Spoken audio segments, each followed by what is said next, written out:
Hello à tous et bienvenue sur cette nouvelle vidéo. Aujourd'hui je te propose une recette super gourmande, hyper facile à faire. C'est le feuilleté jambon fromage avec le côté hyper crémeux avec un petit peu de béchamel. En se mélangeant avec le fromage fondu, ça donne un truc extraordinaire. Je te mettrai tous les ingrédients dans la description et sur la petite affiche comme d'habitude.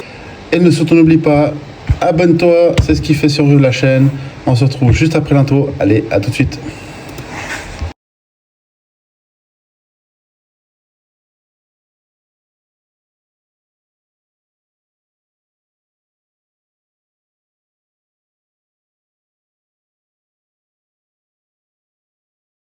Voilà les amis, j'espère que cette intro t'a plu. C'est toujours la même, je vais bientôt la changer je pense. Mais pour l'instant, ça reste la même, j'espère qu'elle te plaît toujours. Alors, pour notre recette aujourd'hui, c'est assez simple. On a une pâte feuilletée. Je vais en prendre deux par rapport à la taille de ce que je vais faire. Du fromage, du jambon. Vous pouvez prendre du jambon de dinde aussi si vous ne mangez pas de porc. Il n'y a aucun problème. Si vous êtes vegan, vous prenez du fromage ou du faux jambon, comme vous voulez. Ça, je vous laisse regarder. Là, j'ai des graines de nigel, sésame noir et sésame torréfié. Ça, c'est un petit mélange que je fais perso en achetant plusieurs que je mélange ensemble. Un œuf avec du lait pour la dorure. Et pour la béchamel, on a besoin de lait, de farine et de beurre. La béchamel, je te mettrai, je pense par là, le lien pour la faire en entier. De toute façon, on va la refaire là, mais si tu veux la recette avec plus de détails, etc., je te mettrai le petit lien par là. Ok ? On va commencer par mettre la béchamel. On maintient bien au frais notre pâte feuilletée, c'est très important pour la suite. Et on va attaquer directement à faire notre béchamel parce qu'elle doit justement devenir un peu plus fraîche. Voilà, je vais prendre mon beurre. Et là, ce que je vais faire un roux. Donc, j'ajoute ma farine. Ça va un peu fort. On baisse à 4.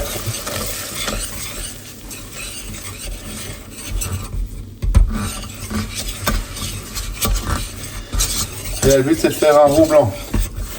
Donc là on est pas mal. On va ajouter un petit peu de lait.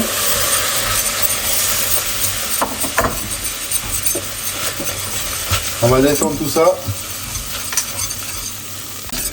Voilà, le béchamel qui commence à épaissir légèrement. On va le faire cuire de toute façon. On va avoir cette odeur de farine. Je vais saler, poivrer. Et j'apporte à légère ébullition en remuant en permanence. Alors, au début, vous verrez, il y a quelques petits grumeaux qui vont s'estomper au fur et à mesure.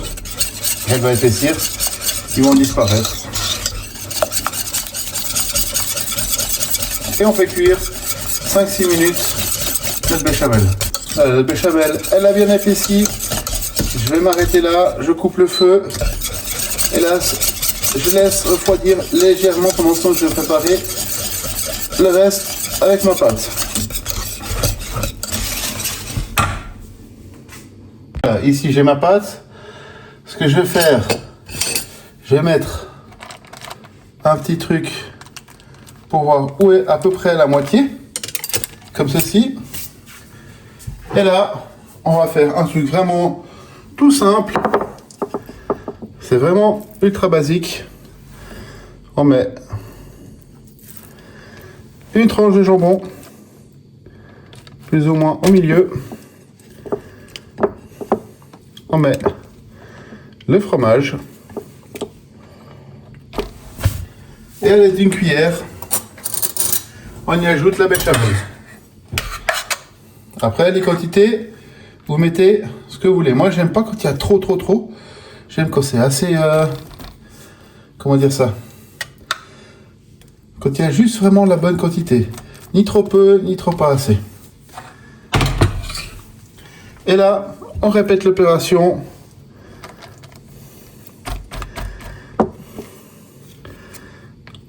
On va faire à peu près...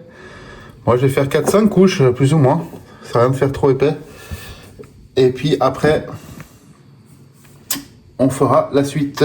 Voilà, arrivé à ce stade, on prend un petit peu d'eau. On mouille un peu, juste le pinceau, juste légèrement mouillé. Et on vient humidifier les bords de notre pâte, histoire que ça colle bien.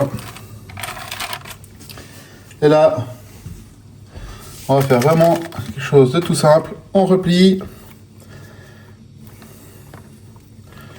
On laisse un peu d'espace.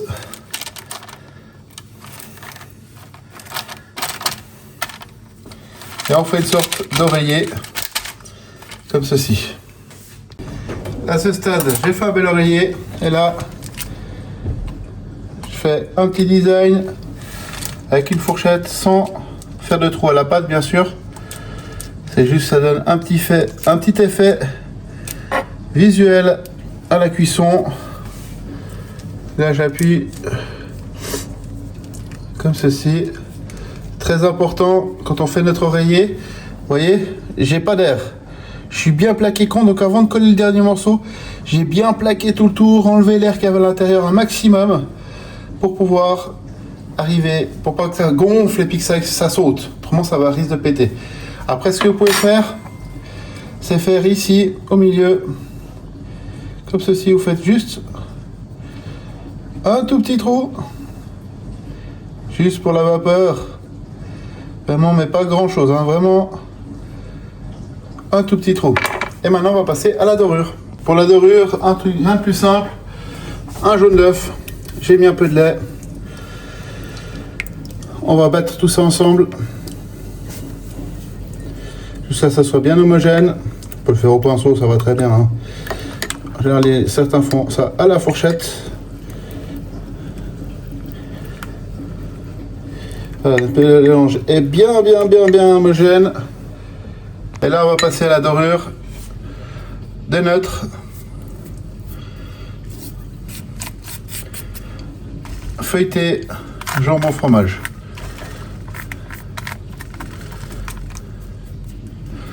On en met bien partout.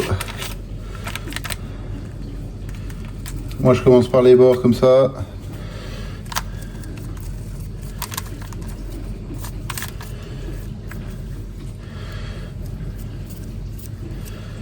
On enrobe bien. Et moi, je vais faire une dorure en 2 fois. C'est-à-dire que je vais dorer une première fois.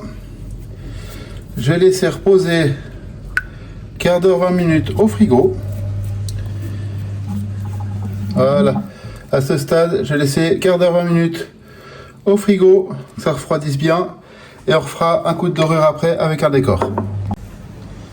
Voilà, on revient avec notre dorure. Et on remet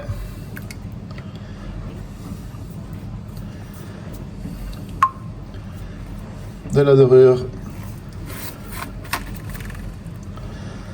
sur notre préparation.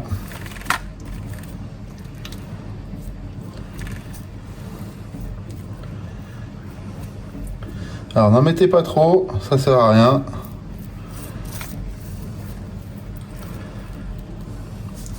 Une fois que ça c'est fait, on prend un couteau, on prend le côté comme ceci qui tranche pas. Et là, on peut faire un petit design comme ceci.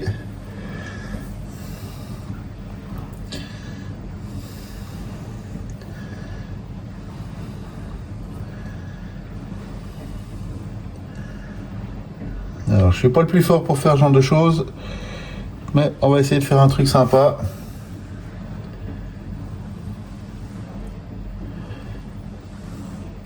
Important de ne pas traverser notre pâte surtout.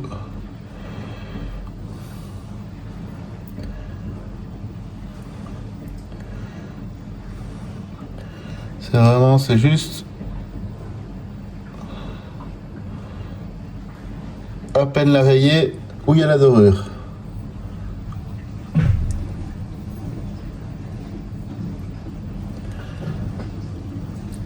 Comme ceci. Et on va enfourner au four, plus ou moins, alors, selon le four que vous avez, moi j'ai un four à air chaud, donc je vais mettre à 160 pendant 30-40 minutes. Four normal, 200 degrés ou 180 degrés, 180 degrés au four normal, 15-20 minutes. Au air fryer, la même chose, aussi à 200 et ou 180 degrés selon votre air fryer, et aussi entre 10 et 20 minutes. Ok? On se retrouve après pour la cuisson et voir le résultat final. Alors les amis, on est à mi-cuisson. Et là, on remet un tout petit peu de dorure sur le dessus. Vous allez comprendre pourquoi. C'est pour éviter que les graines, elles brûlent à la cuisson. Et là,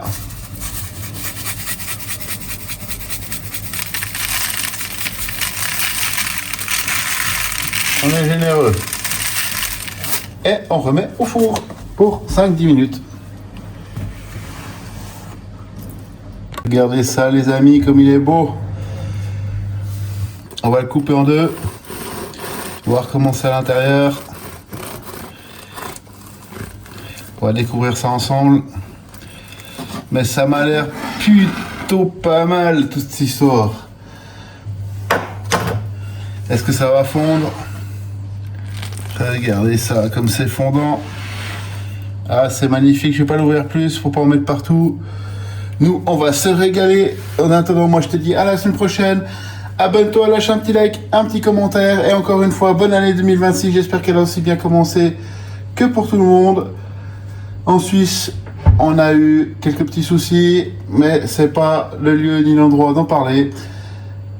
Mais sachez que mes pensées vont aux familles. Je referme tout ça. On se retrouve la semaine prochaine pour une nouvelle vidéo. En attendant, abonne-toi. Encore une fois, lâche un petit like, un petit commentaire.